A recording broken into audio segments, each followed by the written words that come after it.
Yang nggak ada sama bayinya, Bune. 21 orang meninggal, Bune.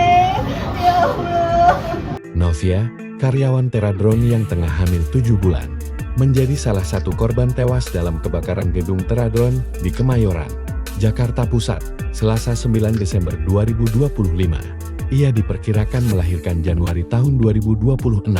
Suami korban, Ilham, tampak menangis terpukul atas kepergian istrinya jelang kelahiran anak pertama mereka. Tak hanya itu, Ibu Novia juga terlihat histeris menangis meratapi kepergian putrinya. Sementara keluarga lain berusaha menenangkan mereka di pos di VIZS, Polri Kramat Jati, saat proses identifikasi jenazah berlangsung. Berdasarkan keterangan keluarga, Novia terjebak di lantai 5 ketika hendak turun ke lantai dasar akibat asap tebal dari kobaran api yang diduga berasal dari ledakan baterai drone. Korban akhirnya kehabisan oksigen. Menurut sepupunya, Prasetyo, Novia yang berasal dari Lampung sempat berupaya turun ke lantai 1 saat asap muncul.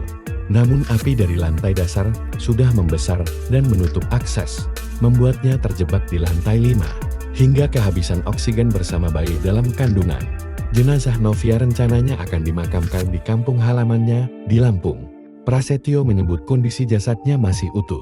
Insiden kebakaran ini menelan total 22 korban jiwa, terdiri dari 7 laki-laki dan 15 perempuan, termasuk Novia yang tengah mengandung.